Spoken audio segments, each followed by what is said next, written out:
And it's Sunday Folk. Achar lahar agamsa Anya Hensi. Agus an Farshin as Corca, Pat Butler, people and music, folk and traditional between now and 9:30, so. Fanagilin Agus Tassilagam Gomanish's Canavas and Claw. And yes, indeed, people and music, folk and traditional, and I think it couldn't be more so tonight because this is the night when Sunday Folk and the Dubliners pay tribute to their fallen comrade, Luke Kelly. A hungry feeling came o'er me stealing, and the mice were squealing in my prison cell, and the old triangle went jingle jangle all along the banks of the Royal Canal to begin the morning. A screw was bawling, get up, ya bowsy, and clean up your cell. And the old triangle went jingle jangle all along the banks of the Royal Canal. The lags were sleeping, Humpy Gussie was creeping, as I lay there weeping for my gal Sal. And the old triangle went jingle jangle all along the banks of the Royal Canal. Up in the female prison there are 75 women, 'tis among them I wish I did well. Then the old triangle could go jingle jangle all along the banks of the Royal Canal, all along the banks of the Royal Canal. In the height of his prime there, Luke Kelly and the Dubliners and the Old Triangle. And indeed, this arrangement by John Kern for trumpets and trombone was played in the church as a fitting and indeed a final tribute during the week.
Well, certainly there, if I might bring you in on that one, John Sheahan. Very emotive playing from you. We'll get around to the Old Triangle perhaps in a moment. Yeah, that was some of the music we played at the funeral service the other day, and we played, that wasn't the full selection, but it included an instrumental medley of the songs that Luke was famous for. We did the Town I Love So Well and Raglan Road, you heard a part of it there, and we finished up with that little piece of my own there, The Prodigal Son. It was a tune that Luke liked very much, and he used to often jeer me a bit at the end of a rendition of that on a concert. He'd say, "Ladies and gentlemen, Johann Sebastian Sheahan," you know, with a big grin on his face. But perhaps later... Sorry, Ronnie. the other one. Sorry. No, I was just going to say the old triangle that Pat mentioned there, the brass arrangement, perhaps we can play that later. I'm sorry if I confused you. I brought in this little cassette, but it's I think it's on just shortly after this. Okay, well perhaps we might play that one. And at very short notice, I think John Curran arranged trumpets and trombone. That's right.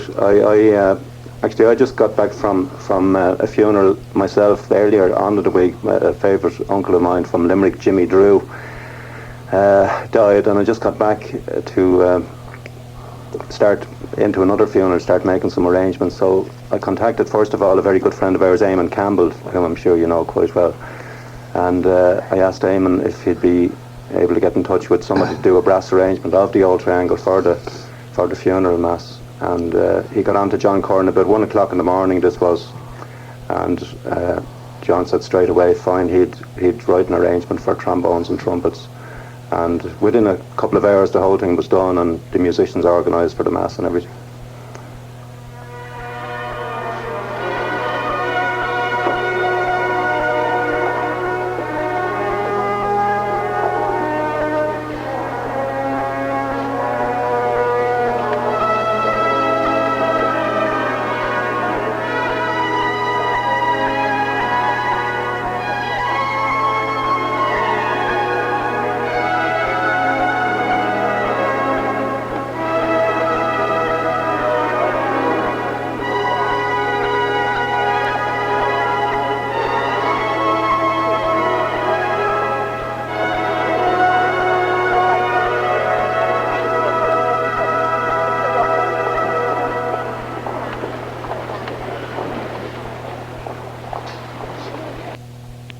Ronnie Drew, that's of course the Old Triangle, a great favourite of Luke's, always one of his hallmarks, I think. Yeah. But the other piece that John and the boys were playing there, when they played the medley, Raglan Road, well, Paddy Cavan himself suggested to Luke that he should sing it. I mean, Paddy, the poet, you know, Paddy Cavan. And it was he who suggested that Luke should sing it. And there was a funny thing happened in the midst of all the tragedy. Usually something sort of funny happens there. My brother was outside the church the other day, and there was such a crowd there, and a very old man came along and he said to me, he says, "Excuse me, son, is today a holy day or what?" Like all the crowd, he thought it was a holy day that they're missing or something. Thought he was after missing mass. Yeah. As there was a huge crowd there, and the whole thing was conducted with great dignity, I thought, and like the lads playing the music, and they didn't go overboard. It was, you know, it was very tastefully done, I thought. And You found it hard yourself, Ronnie. There were times when you couldn't get involved because you were overwrought. yeah, it was hard, you know, it's sort of the whole finality of death, you know, how it hits you. No matter that, even if somebody hasn't been well for a certain amount of time, you still sort of feel, well, his life, there's hope, and it's just the whole finality of it. And then it was, the whole thing was sort of very emotional, the music and that being played, you know, it was tremendously well done, and a great respect shown to him, you know.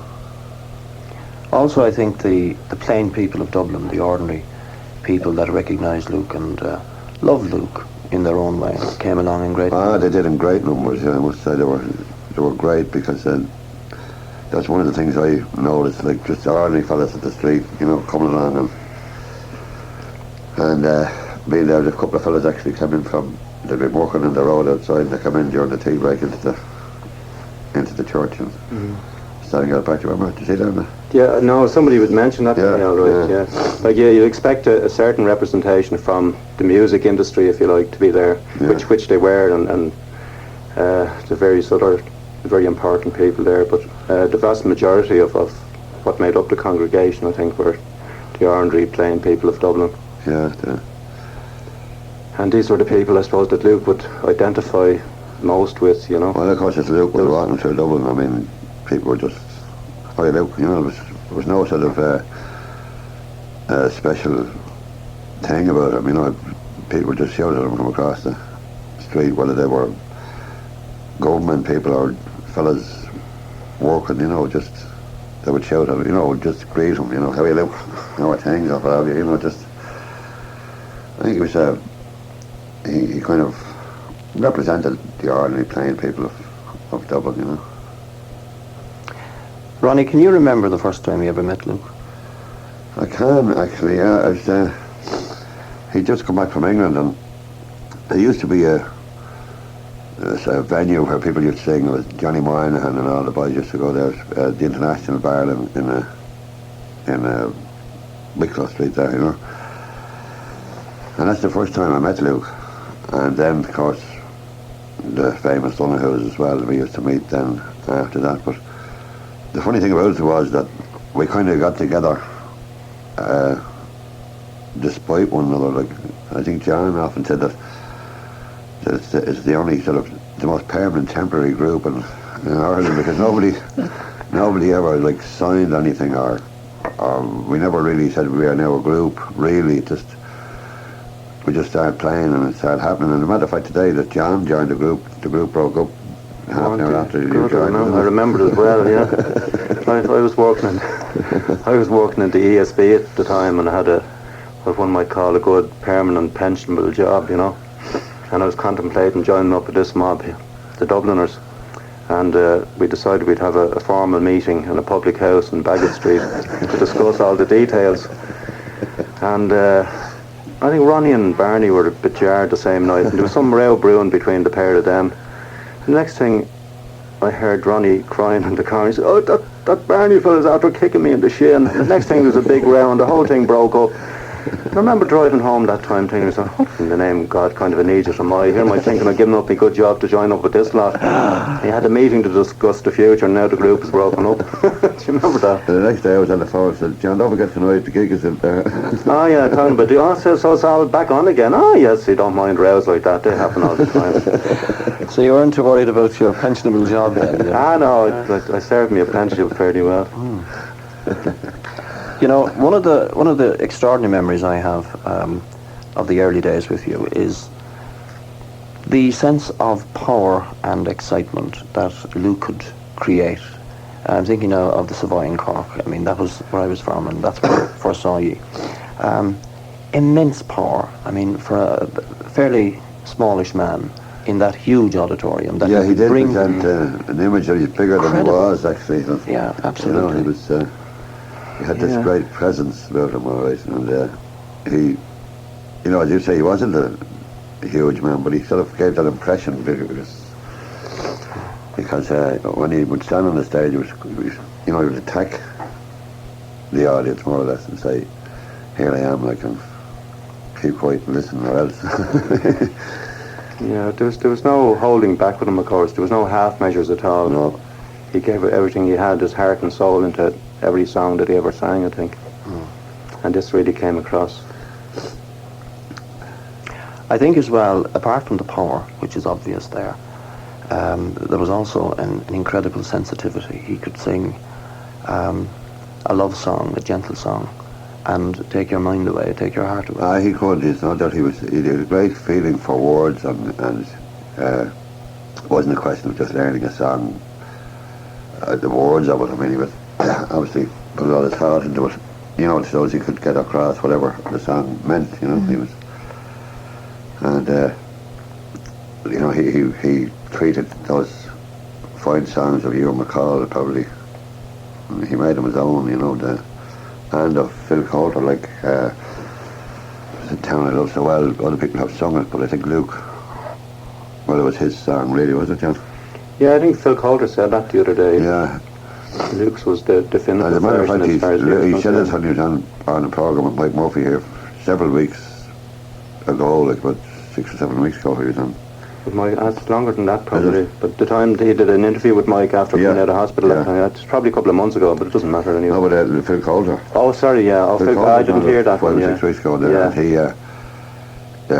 he said it then, like, so it wasn't a question of because Luke was, you know, had died. Or anything. He said it when Luke was very much alive, you know.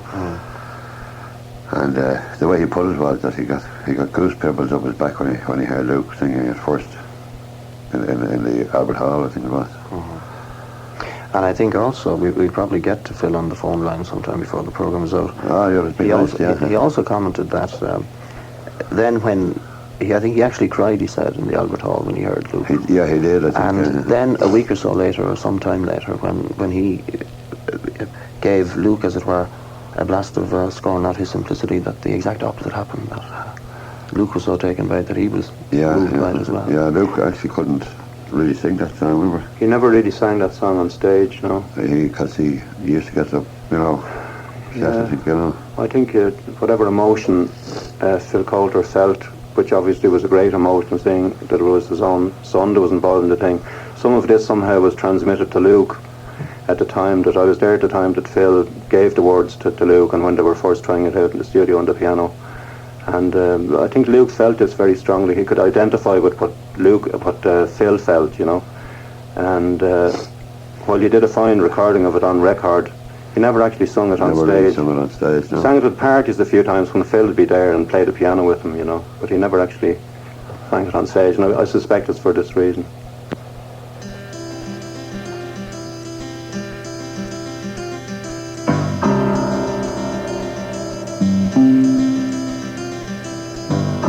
See the child with the golden hair but eyes that show the emptiness inside. Do we know, can we understand just how he feels, or have we really tried? See him now as he stands alone and watches children play a children's game. Simple child, he looks almost like the others, yet they know he's not the same. Scorn not his simplicity, but rather try to love him all the more. Scorn not his simplicity, oh no, oh no.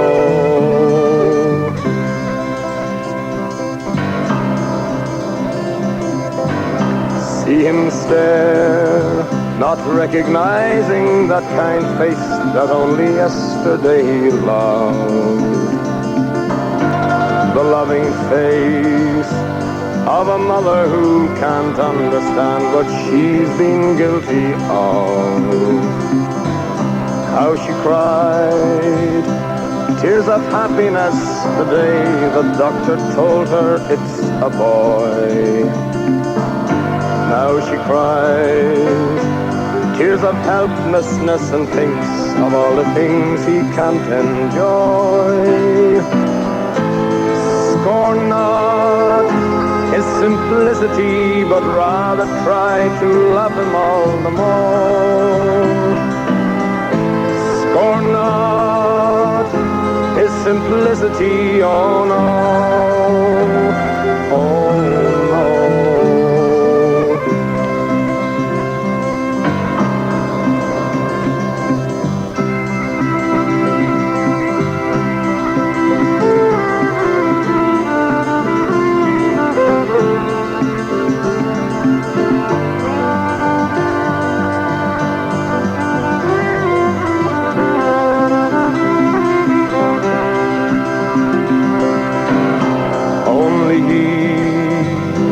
How to face the future, hopefully surrounded by despair.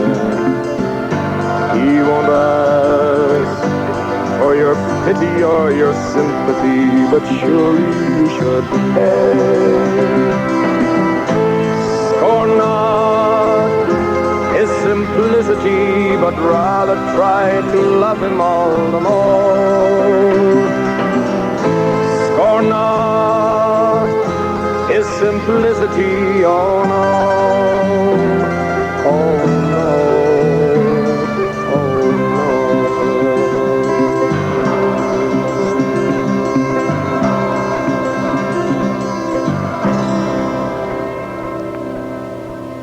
My name is Luke Kelly. We've stayed together for something approaching 10 years now. And it looks as if we could go on for as long as we want to stay together. It's like a family. Oh, you know, and then the sort of the relationships vary from day to day, you know. Sort of they're constantly shifting. Sometimes somebody's your favourite today and tomorrow's your greatest enemy. But it drifts around. When we're not working, we very seldom see each other. We don't socialise together. It's not deliberate, it's not policy, it's just the way it is. We all live in different parts of the city. And we have different hobbies.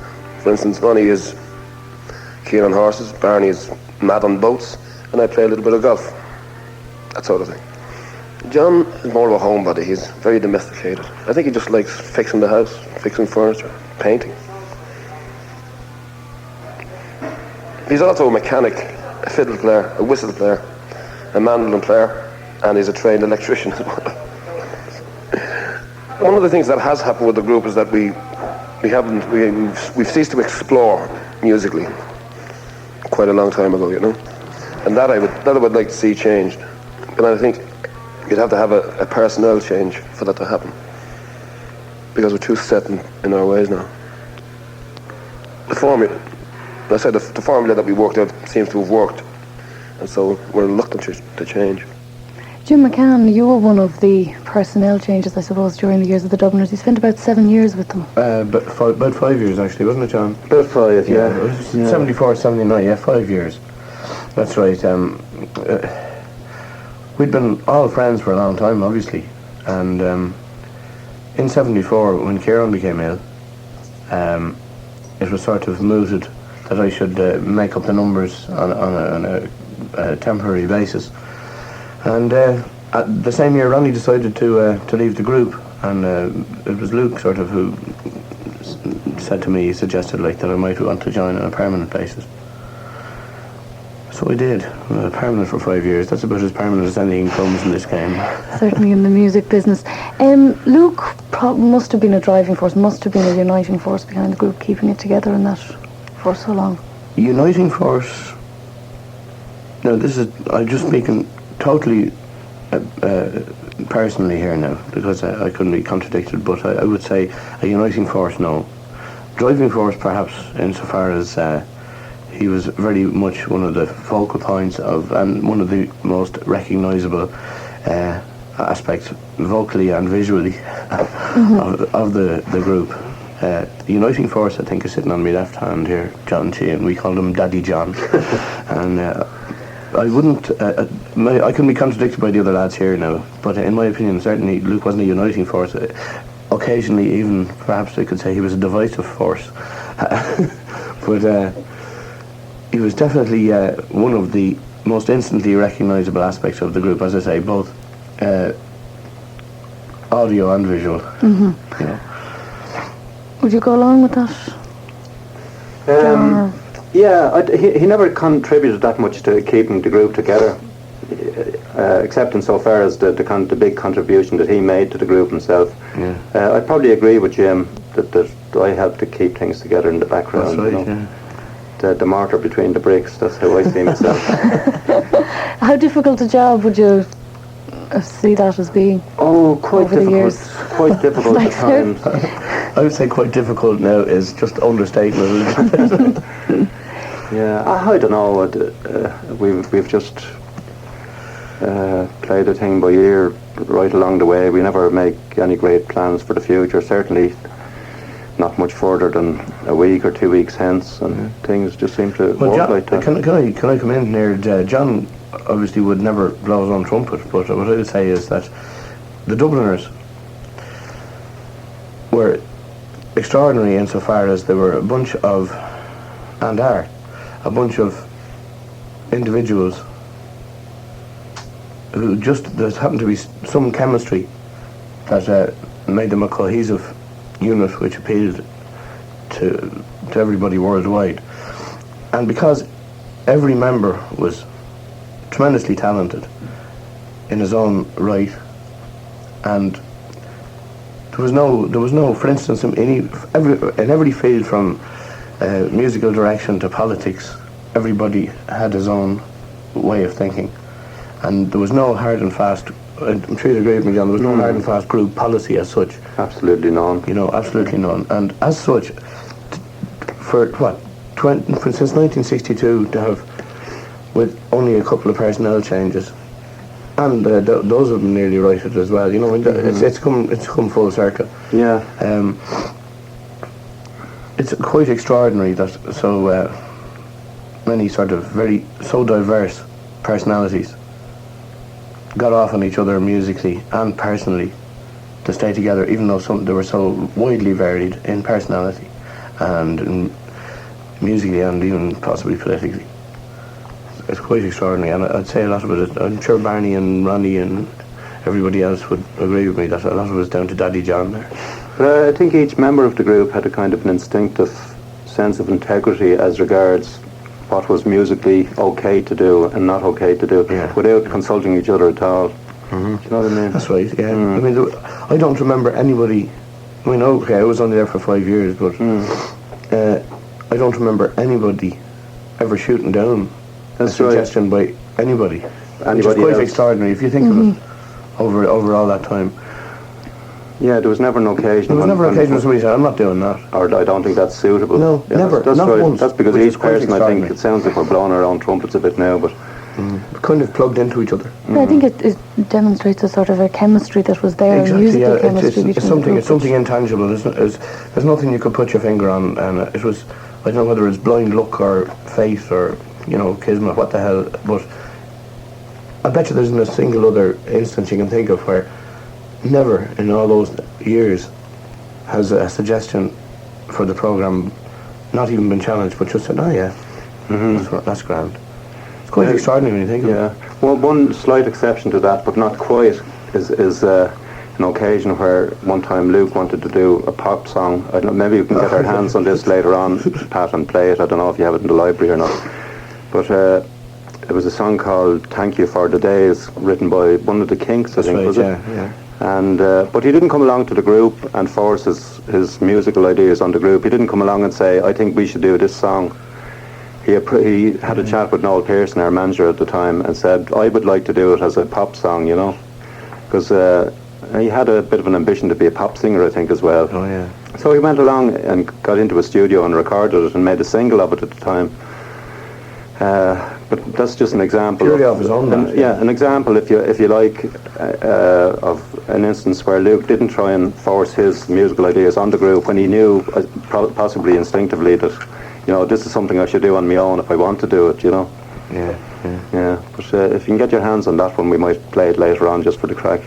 You mentioned there, or just, I think it was Luke actually was Jim here was talking about worldwide recognition. Did that come as a big surprise to the group, to Luke, when, you know, the reception that you got worldwide, that when you suddenly took off? And well, I think it was quite a slow process that happened over a number of years, and for that reason it was a kind of a natural growth, if you like, you know, from playing in folk clubs around England first. Then admittedly there was a bit of an acceleration, if you like, in the process when we recorded Seven Drunken Nights, and that became a hit in the English charts. But I don't know, I don't think it occurred to any of us that there was anything to be very suddenly concerned about, because this was happening, you know. It was, if we're playing in a folk club one night, that was one thing. Playing the Albert Hall the next night, still playing to people, there was just more of them there. I think that's the way it was. That's well put. Yeah. talking about Luke's ambitions as a pop singer there, he also had, I suppose, what would be described as a serious side. He wrote some poetry as well at various different... He did. As far as I know, this piece you're talking about is the only piece that he ever wrote. It's a poem called For What Died the Sons of Roisin. And he wrote it quite a number. I don't know how long ago it would be now, maybe It was, The time the Sol Killarney, 13 or 14 years ago. At the time there was some land deal in Killarney. There was that's right, yeah. a big slice of Killarney sold off to some American interests, I think. And Luke at the time was very, very annoyed about this and expressed it in this poem that he called For What Died the Sons of Roisin. For what died the sons of Roisin? Was it fame? For what died the sons of Roisin? Was it fame? For what flowed Ireland's blood in rivers that began when Brian chased the Dame, and did not cease nor has not ceased with the brave sons of 16? For what died the sons of Roisin? Was it fame? For what died the sons of Roisin? Was it greed? For what died the sons of Roisin? Was it greed? Was it greed that drove Wolfe Tone to a pauper's death in a cell of cold, wet stone? Will German, French or Dutch inscribe the epitaph of Emmet when we've sold enough of Ireland to be but strangers in it? For what died the sons of Roisin? Was it greed? To whom do we owe our allegiance today? To whom do we owe our allegiance today? To those brave men who fought and died, that Roisin live again with pride. Her sons at home to work and sing, her used to dance and make her valleys ring, or the faceless men who for mark and the dollar betray her to the highest bidder. To whom do we owe our allegiance today? For what suffer our patriots today? For what suffer our patriots today? They have a language problem, so they say. How to write no trespass must grieve their heart full sore. We got rid of one strange language, now we're faced with many, many more. For what suffer our patriots today? Yes, indeed, the power and the passion there of Luke Kelly.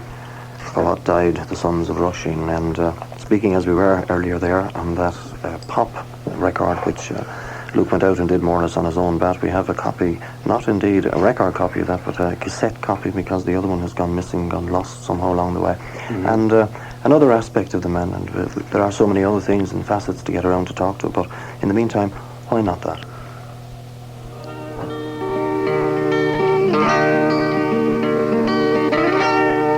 Thank you for the days, those endless days, those sacred days you gave me. I'm thinking of the days I won't forget a single day, believe me. I bless the light that lights on you, believe me. Now you're gone, you're with me every single day, believe me. Days I'll remember all my life.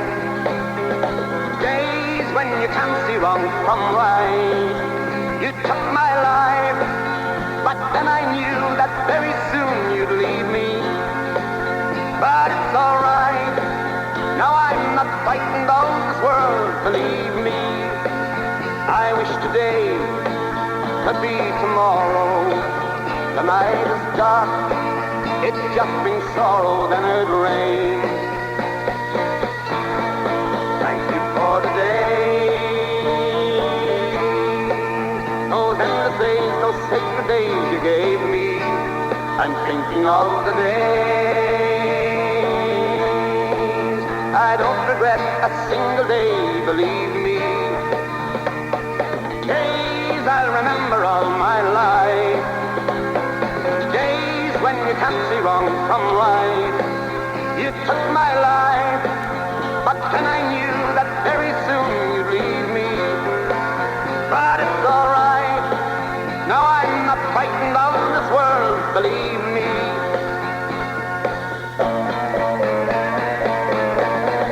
Thank you for the day.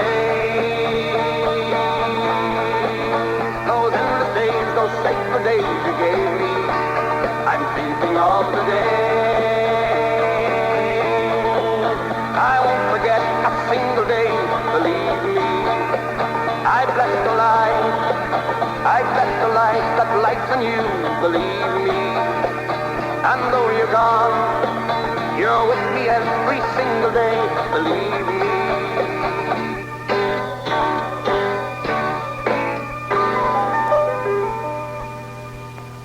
Yes, indeed. Another aspect of Luke Kelly. John, you have an interesting story about that. Yeah, I don't know whether... I certainly haven't got a copy of the original version of that, which was released as a single.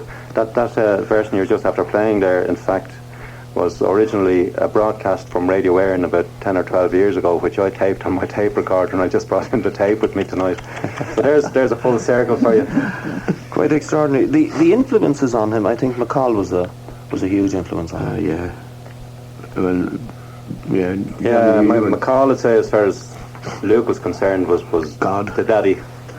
He was the daddy of the folk music and contemporary music written in the folk idiom. He really looked to McCall as the man, I would say. He gave him a terrible roasting about. Remember, he wrote one of his songs was picked up by a soul singer, and it was an enormous pop hit. God, I can't remember what it is now. I don't know. And then his daughter had a big hit single. There's a fella down the chip shop says he's Elvis. Yes.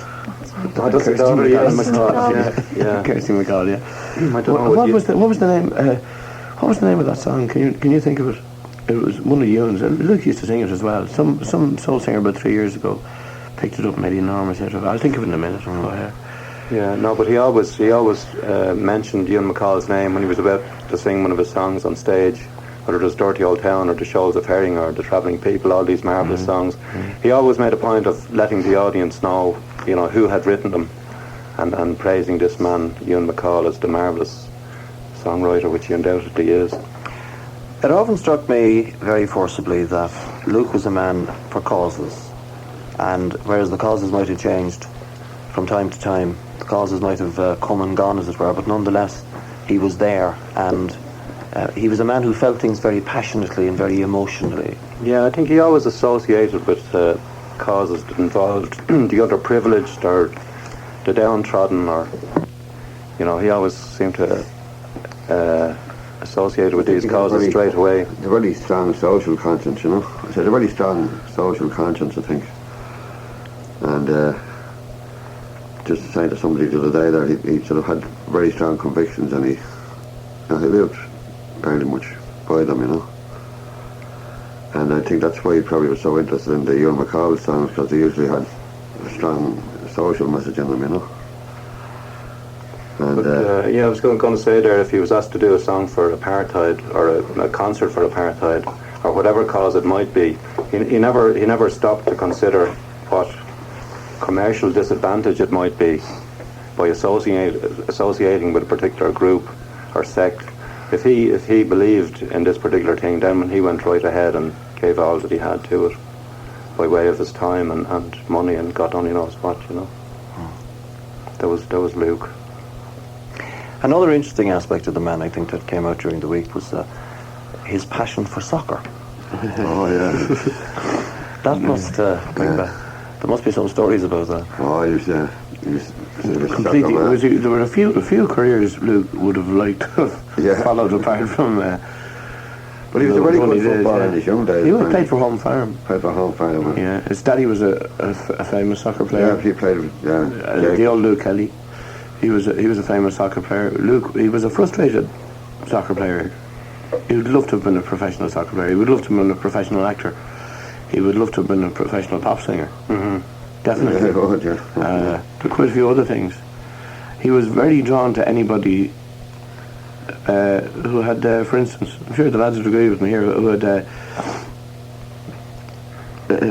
degrees in anything. He was fascinated by the people with academic degrees. He would love to have been Luke Kelly PhD. I know that. He sort of was in a way. Because he was pretty well read, and you know, he was the original Open University. Barney used to say, like, Luke would read brown paper like or something else, you know. Toilet paper, read the test card. And he was a great man for it. But he was, I mean, he was extraordinary hunger for knowledge. And he definitely was the precursor of the idea of the Open University, wasn't he? He was, yeah. He was, as you said, he was, I think he would have liked to have been an academic of some sort, you know, with an actual sort of letter out of his name, though. He would have, yeah. You know, he had it, I suppose, in a way, because he was, I mean, he was exceptionally well read. I mean, he read very widely, you know. Everything from, like, Nietzsche to Agatha Christie to... That's right, yeah. Except Mills and Boone. I don't think he ever got that far. That wouldn't have sat too well with him, I don't think. The very beginning of his illness, that occasion in the Opera House in Cork, did that come as an immense shock to you all on stage there, or were there indications earlier? There were indications before that, remember, John? There were. He had been getting blackouts occasionally, on and off, up to that period. So even though we suspected that there must be something wrong, it never occurred to us there's going to be anything as dramatic and terrible as the discovery of a brain tumour. The night it happened in Cork, it happened fairly suddenly, really, isn't it? It did, yeah. I think he was singing "I'm a Rover, Seldom Sober" at the time, and he just didn't seem to be able to finish it. He kept going back over the chorus, and eventually got a bit of a tremor and went off the stage. And that was it. And the next morning the problem was diagnosed as a brain tumour. We were all really terribly shocked by the news of that. Seemingly it was, if you can call anything like that lucky, it was lucky that it happened where and when it happened. Yeah, because he was brought straight out to the hospital. And it happened to be a man there that was highly qualified at that. Indeed. You know, speaking about prior warning, I don't know, I've been, you know, obviously this last week, you start thinking back over the years and that. You know, with hindsight now, there have been times going back much farther than that. Much farther than long before the Cork thing, where we presumed that things that happened were down to booze. And, you know, with hindsight, I now think a lot of them could have been down to a sort of the incipient tumour, and possibly were, like, the loss of memory. Yeah, that's right. And the tardiness. And not, you know, the blackouts. They had been going on. They had been for quite a while, for a few years. Indeed. Well, we're joined on telephone line from London by Phil Coulter. Are you there, Phil? I am indeed. Good evening to you all. You're very welcome to the programme, Phil. Well, I think in the paper during the week you described Luke as the man I love so well. What did Luke mean to you personally? Well, I think it's not by accident that two of the most important songs to me as a man, not necessarily as a writer, would be The Town I Love So Well and Scorn Not His Simplicity. Now those songs are very different from a lot of my other output, like the songs I would have written for the Bay City Rollers or the Elvis Presleys of this world. And I think that those songs were written for Luke, and they were written because I knew that Luke could bring to those songs the sort of honesty and the sort of integrity that any writer would seek in any performance of his work. Certainly songs of that sort of importance to me personally. And I think that Luke had a great honesty. I mean, we didn't always agree. Luke's version of what he should be doing as a singer in the studio and mine often didn't coincide, but he was a man of deeply held convictions, and although we ran across each other on many occasions, I think I always had to respect that his integrity was never in question with me. You had a unique relationship in many ways. That what touched you emotionally seemed for some reason to equally touch Luke Kelly. Yeah, perhaps this is true. I mean, I know from early days, Kelly was certainly able to move me. I said many times before Luke was taken from us that the sound of Luke Kelly in full flight was a sound not to be missed by anyone who had any sort of feeling for music. Luke Kelly in full quality, which is impossible to learn, and something which Luke had in abundance. I remember a very, very early session with the Dubs, just shortly after I took over as producer. He did a song a song I'd never heard before, called School Days Over, a mining song about a kid who had now reached the age of 14, and therefore it was time for him to put on his pit boots and go into the mine. I don't know if the rest of the boys will remember that occasion. But way back then, and singing about a mining village, which is something which I have no personal relation to, but even then, because Kelly put such fire into it, and because he obviously had been moved himself by the song, I at that very, very, very early stage in working with Luke thought, Christ, this man can really move me, and I was aware of that regularly over those years that we worked together. He seemed to me as well to be a man with an extraordinary ability to celebrate life and a passion for doing that, and that came through in his work as well. Would you say that was one of his characteristics, one of the marks of his genius? Oh yeah, I think it's probably wrong to dwell on Luke's sort of sensitivity, if you like, and his ability to interpret a lyric in areas like Scorn at His Simplicity and Leave the Town I Love So Well. He also, when he threw his head back and sang The Rocky Road to Dublin, there was nobody who could come close to that same joyfulness that he could bring to bear. I mean, he also, I really always had a feeling that Luke was a frustrated rock and roller, I remember doing a track called Hand Me Down the Bible, which was certainly a far cry from The Rocky Road to Dublin, but Luke attacked that with great gusto, and I think probably because it had a great kind of a drive to it. It was a bit sort of poppy, I suppose, but at no stage was Luke ever, another thing which I admired about him, at no stage was he ever very precious about folk music. At no stage was he ever terribly protective about, oh, you can't use a piano on here, or you can't use a cello on here, you can't do this. Something which in certain areas of folk music one finds, and to me it is always a little bit posturing.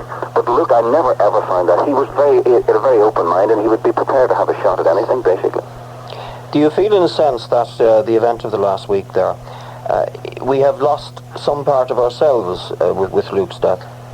Well, I think certainly for me, and I think people of my age group, it wasn't just that we lost Luke Kelly, it wasn't just that we lost a member of the Dubliners. It was like a brick coming out of the wall. It was like that. The whole thing, the Dubliners were one of those institutions of our time which you kind of think a little like the Irish Permanent Building Society, will always be with us. And here all of a sudden Luke Kelly, in his early 40s, is dead, and that's a terrible, on a very basic survival level, it's a very frightening and sobering thought. And to think that era had now sort of begun to come to an end I think that's what cut just as deeply as the fact that Luke was no longer there, and that you had to think of Luke. It's the first time ever, quite honestly, that I thought of Luke in a sort of passive role, because he was I always thought of Luke as an intensely active, and I mean at times he was like a bag of terriers, and it was the first time ever, I think, in my life that I thought of Luke Kelly in any kind of a passive role. Well, on that particular one, Phil Coulter, thank you indeed for making your point and giving your tribute to Luke, and that particular song that so moved you in the Albert Hall, I think is coming up now, Dirty Old Town. Thank you. Thank you.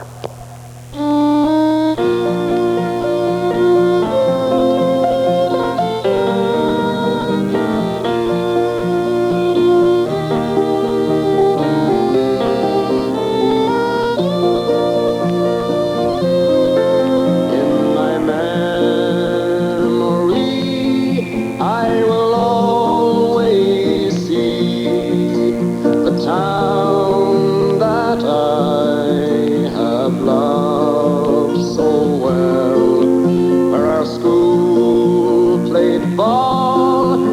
by the gas yard wall, and we laughed through the smoke and the smell. Going home in the rain, running up the dark lane, past the jail and down behind the fountain. Those were happy days in so many, many ways, in the town I loved so well.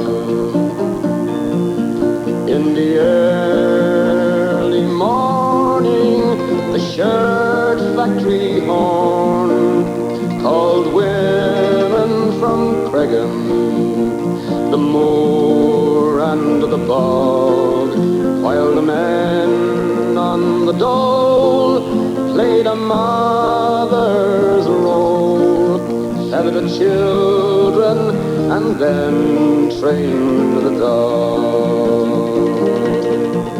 And when times got tough, there was just about enough, but they saw it through without complaining. For deep inside was a burning pride in the town I loved so well. There was music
That's absolutely incredible performance there, Luke Kelly and the tune I love so well, and incredible timing as well. We're going live on this programme, as you probably gathered, and that brought us now precisely to 9 o'clock. And folk, this special edition, the special live tribute to Luke Kelly. We've been joined indeed by others in the Dubliners, Barney McKenna, Ciaran, Bourke.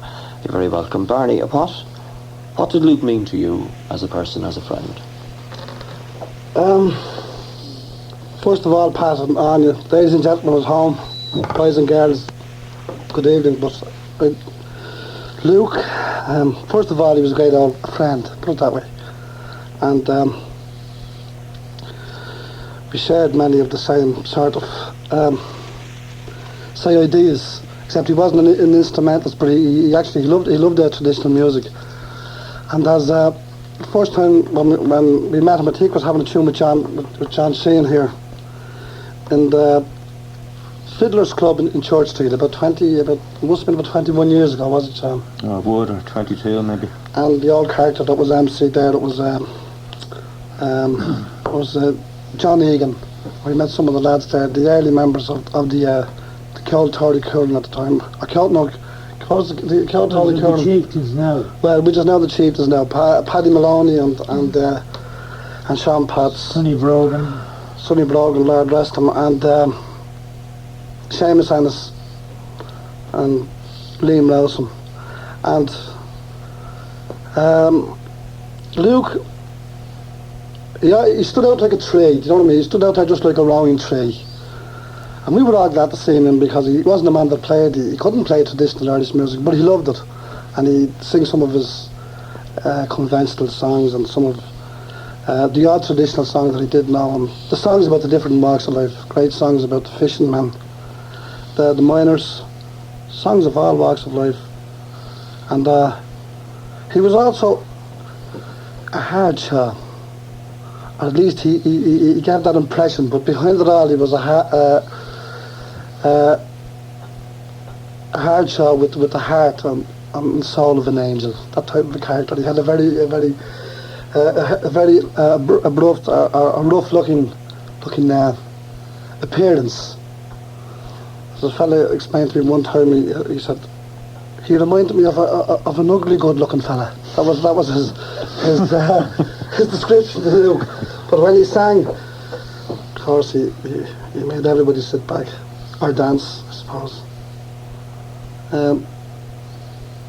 I'd like to hear is there any chance of another tune? I suppose everybody else would like to hear the tune from him or the song. Well, we can get around to that. If I might just bring in Ciaran here. Ciaran, how are we? I'm very well indeed. Your feelings about Luke? Feeling very shattered. I suppose, I might as well admit, I was the first to go. And there were so many pints to be drunk, I had to postpone that engagement. I didn't think at the time that Luke was going to go before me.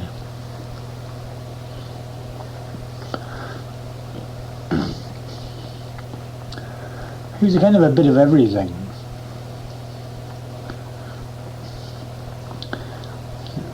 If you listen to him, I heard Clancy Macon the other day talking about him, that he was the only one who could handle a song like The Rocky Road to Dublin and The Galway Races. Not that his diction, his phrasing perfect, although the speed kept up with the tempo of the music right throughout. And yet from that he'd switch off into a slow song like the one that I heard the story was that Paddy Kavanagh, when he'd written this poem about the girl, he went down to Ben Kiley and he asked Ben, could it be sung? It's the air of Raglan Road. It's the air of The Dawning of the Day. Yeah. Then he heard Luke singing in McCann's one day and went over to him and said, listen, look you're a good singer, I've got a song for you. And he was the one who gave Luke the song. And he could switch from the Rocky Road to Dublin suddenly into the Raglan Road. And it was the difference from one to the other that he was able to do that nobody else could do. You can sing Sally. The Rocky Road to Dublin is in a slipjig time. Most people that sing it, they kind of they phrase the words to suit their own power or their own balance in the song. But he could actually sing it in dance time. as it was played on the fiddle, or if somebody was dancing it, he could sing it to the rhythm. And how he got the breath, his control of his breath controllers. And yet the phrasing, the word phrasing throughout was perfect. And the following morning he was inside in that pub with at least 9 pints of stout and about 19 newspapers. He was on in everybody's soccer match. Most of the rest of us, we had no interest in sport at all. We seemed to have all this interest in so many different things.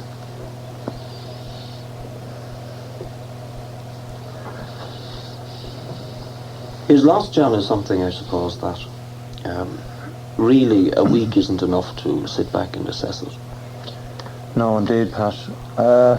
When you have a group like our own, which is composed of, at the moment anyway, indeed Ciaran's like a family, four distinct individuals who, when they get together, that this strange chemistry seems to take place, and the group becomes much more somehow than the individual sum of its members.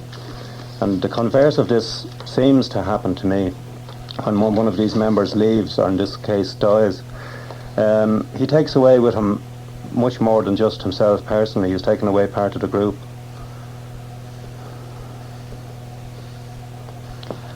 And again, that is a difficult thing, I suppose, to face up to yourselves, because he is so much part of the group and was, and remains, because the echo is always there. That's right, yeah. Before, even though he's been through various periods of illness and consequently absent from the group over the last 3 years or so, and I might mention at this stage we've been very fortunate in having a new chap join us, Sheahan McCann. And we've done a number of tours without Luke, but nevertheless there was always the feeling in the background that, well, perhaps he will be better and he'll be back with us. But now we're going to have our next gig on the stage. Everybody knows for sure there isn't going to be Luke Kelly here again, you know. This is something we have to come to terms with.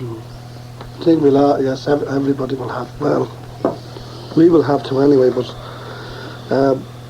Luke, as we say, John, we all know, he said, come on boys, keep our role and keep the song and the music going, and so I think we'll have to do that, and bury our grief and have him with us in spirit. That's the best way, I think, of it.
Declare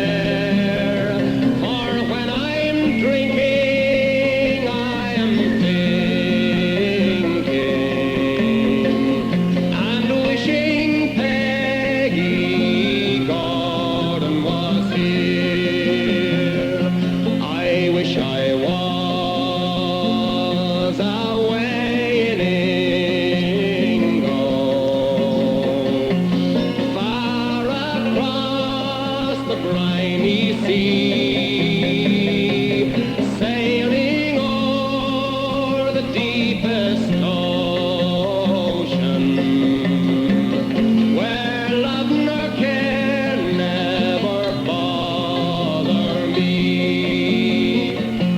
I wish I was in some lonesome valley,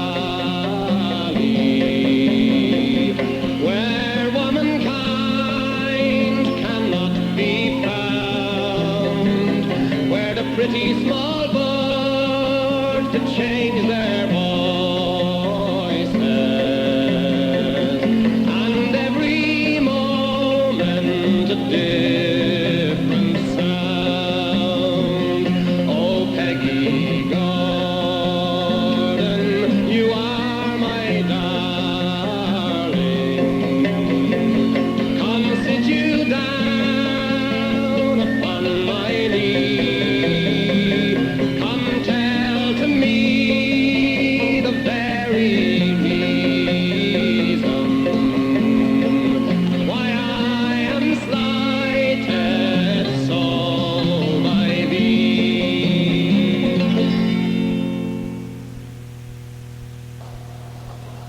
Sean Cannon, you're the latest member of the Dubliners, I suppose the last person to join the Dubliners. Luke Kelly, your friendship, your relationship with Luke. Well, I can honestly say that Luke is the one person that has influenced me the most. Where he's my mentor, as you might say. I first heard Luke sing about 1965 on a Dubliners record which I bought, early one, recorded by Bill Leader, and that was where I took my inspiration from to keep singing myself. And presumably then it was like when you joined up with the Dubliners and that, you obviously knew him before that. Yes, I'd met him on a few occasions, and in a solo capacity in England I did support at a couple of concerts with the Dubliners, and that's how I came to know them first. Oh, the first time I actually saw the group was at the Gate Theatre for Finnegan Wakes in 1966. I was at the first night of that show. Once in England, I lived mainly in England, I went to do a solo date at a club in a place called Barwell in Leicestershire, which is really out of the way, a small village. Mm-hmm. And as I arrived there, a taxi also arrived, and out of it stepped Luke. And I couldn't believe it. What was he doing here? Well, the Dubliners were touring, and he had a night off, and he came out to the club and came in for the do, and that was a great compliment and encouragement to myself. And we're quite good friends. I was glad in the latter stages here during the summer. I used to live up in his house in Dartmouth Square, and we'd go off to the Legion Lounge and have a good chat, and I'm very glad to have been able to do that. In the matter of selecting songs, swapping songs and your song collections and that, you must have been a great help as well. Yes, well, not until this last year I didn't have much contact really, just the odd occasion in England. So I didn't do much of that. I just relied on the records and the live concerts, but we didn't meet socially very much before this year, except the occasions I've mentioned. Sean, as a singer yourself, quite a distinct style. It must have been very unnerving for you to go into the group and either stand alongside Luke or replace him. Very difficult for a singer with a completely different style. Well, indeed, and I don't think I'll ever replace him, but as if the group continues, I'll do my best anyway. Yes, it's a difficult thing. You see, the thing is with Luke, he had this innate sense of how a song should be done. He could take the mood of it and the words and the diction and the whole lot and make something out of it. One particular song I'll always remember was Parcel of Rogues in a Nation, a poem by Robert Burns, which was his comment on the Act of Union between Scotland and England. And Luke took that, and I heard it one day while driving a car on holidays in Kerry, and I just had to pull over and listen to it. And was encouraged to sing it myself. It's a powerful song, a powerful poem. He was able to do that. He could set the mood and the tone. I think what probably Luke has done for the popular ballad, what Andres Segovia did for the guitar, is just lifted it out of oblivion, as it were, lifted it out of the relegation and made it into the art form it is. I think somebody during the week, and it might well have been either Maker or McClancy, made the point that the songs that people have perhaps passed by in the last 10 years because they were old hat are very often the ones that Luke and the Dubliners themselves, but Luke in particular perhaps, went out and made fresh again, maybe 20 years ago. Yes, I think this is the essence of an artist is able to perform an item without being jaded, or if the song stands, if it's a folk song, which is a sort of a permanent heritage, then there should be no qualms about singing it for year in, year out. And he was able to do it with a vigour and freshness every time. I think one that I heard during the week as well, way back to the very beginning, this one, and it was full of different meanings and completely unartificial pathos. I mean, you just felt it particular in the absence of the man, and perhaps we no harm to play it now. I've been a wild rover for many years. I spent all my money on whiskey and beer, but now I'm returning with gold and great store, and I never will pay the wild rover no more, and it's no, nay, never, no, nay, never, no more will I play the wild rover, no, never, no more. I went into an alehouse I used to frequent. I told the landlady me money was spent. I asked her for credit, she answered me nay. Such custom as yours I can have any day, and it's no, nay, never. No, nay, never, no more will I play the wild rover. No, never, no more. I can tuck from my pocket 10 sovereigns bright, and the landlady's eyes open wide with delight. She says I have whiskies and the wines of the best, and the words that you told me were only in jest, and it's no, nay, never. No, nay, never, no more will I play the wild rover. No, never, no more. I'll go home to my parents, confess what I've done, and I'll ask them to pardon their prodigal son. And when they caressed me as oft times before, then I never will pay the wild rover no more, and it's no, nay, never. No, nay, never, no more will I play the wild rover. No, never, no more. One last time, and it's no, nay, never. No, nay, never, no more will I play the wild rover. No, never, no more. Thank you very, very much. Thank you. Yes, indeed, the Wild Rover no more. I heard that in Gay Burns during the weekend. It was nearly too much, I must admit. We're into the last hurdle, as it were. We've about 5-6 minutes, and we thought at the start of the programme here tonight that maybe an hour and a half is too long, but there are so many things we haven't even touched at all. Ronnie, there must have been, as you were listening outside there, things that came to you, memories, things you'd like to say that you probably said to yourself, I wish I had said that when I was in there.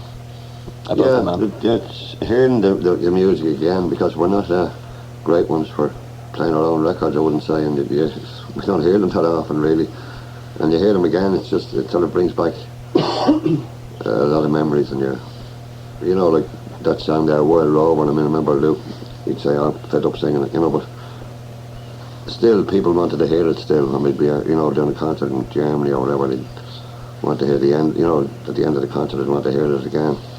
And of course, hearing the music and people speaking about Luke brings back a lot of memories, And there's nothing I can say really except that we'll all miss him terribly. Somebody said it to me, an old man caught my arm outside the church the other day after the funeral mass, and he summed it up very well. He said, son, we've lost a bit of Ireland today. I think that kind of sums it up fairly well. But if I could take this opportunity, Pat, now that we're talking about Luke and how we miss him and so on, somebody also said to me, while the songs are there, Luke Kelly will never be dead. And he'll never be dead in another sense, and this is something that just came up in the last couple of days. As you know, he died in the Richmond Hospital here in Dublin of a brain tumour. And in his various visits in and out there over the last couple of years, he got very friendly with the staff there and indicated that when he got well, that he would like to devote some of his time to establishing some sort of a cancer research fund. And I spoke to some of the staff from the hospital since Luke died, and we came up with this idea of why not call the fund, when it is established, the Luke Kelly Fund. That's just a temporary name for the moment. Perhaps you might call it the Luke Kelly Brain Tumour Research Fund or something like this. And I think this is an absolutely excellent idea. I've spoken to Luke's family and we've spoken about it ourselves, and I think it'll be an excellent way of perpetuating his name, if you like, and also putting it to an excellent use. I think Luke himself would. Which it is, of course, and only thing would help research into cancer and so on would be. I just thought I'd mention this as we're talking about him and his name living on and so on. I think this would be an excellent way of doing that and putting it to very good use and for the benefit of other people who have similar. Absolutely, and when and if it gets off the ground, you're more than welcome back into us to give us details of what's going on and what people might feel like doing themselves. Yes, yeah, absolutely. Jim McCann, is there anything in summary that comes to you that you'd like to say about Luke? I've been racking my brains to think of something that could be said as a summary, and I find it quite impossible because I still. You said earlier that a week, not even a week yet, is too long to evaluate the whole thing. It's too short. I don't think it'll really come home for a while yet. I still find it hard to believe that this week sort of Luke died and was buried. I find it very hard to believe. There's nothing to be said. Everything has been said, I think. As you also said, I have no doubt that when we all go home, that we say, oh no, I should have said this and I should have said that and I should have said the other. But I'm sure the things that are left unsaid today, if there are any, can be taken as read, really. I mean, he's a tremendous loss personally and professionally and socially, and Phil Coulter's analogy of a brick gone from the wall, I think, is a very good one. A little bit of all of us is gone, a little bit of that era, well, that whole era for a lot of us. It's the first chink, in the edifice, and he's tremendously missed. Well, Ronnie, anything that you'd like to say in final summary?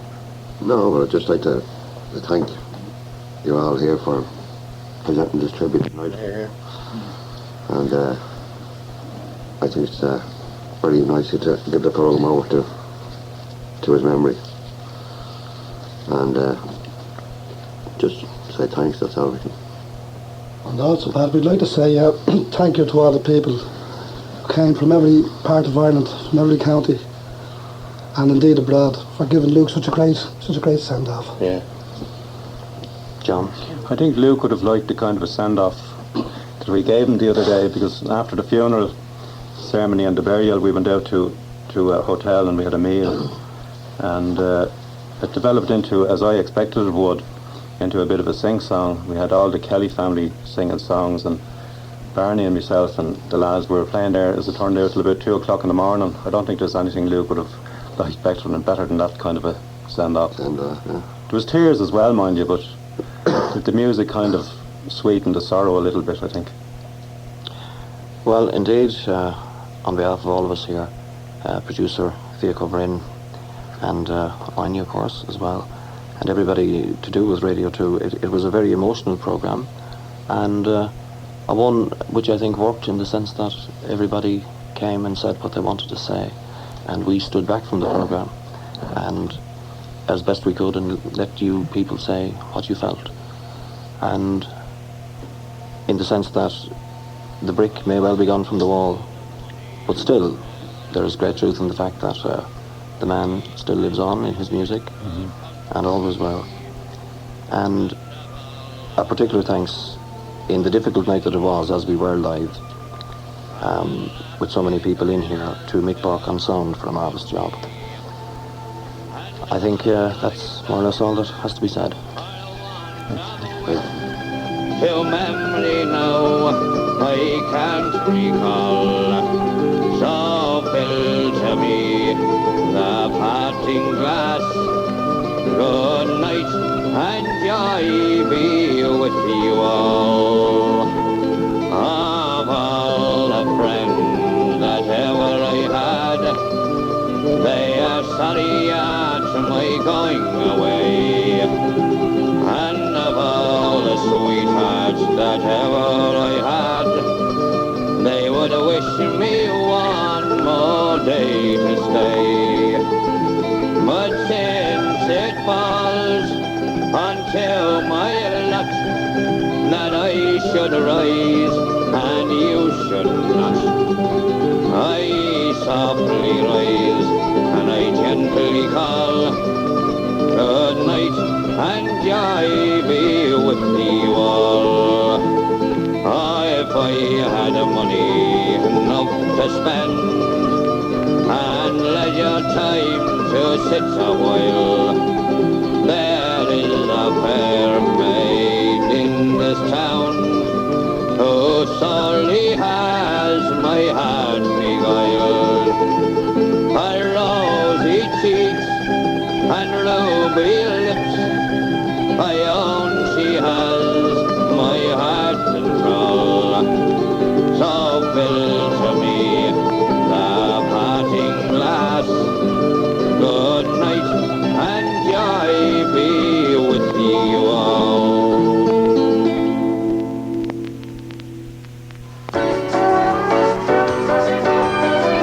Good music all over Ireland on Radio 2. 2, 3, 5 and 4, 9, oh. This is Radio 2, it's 9:30, and thanks to Anya Hensey, Pat Butler and all their guests for that special tribute programme to the late Luke Kelly.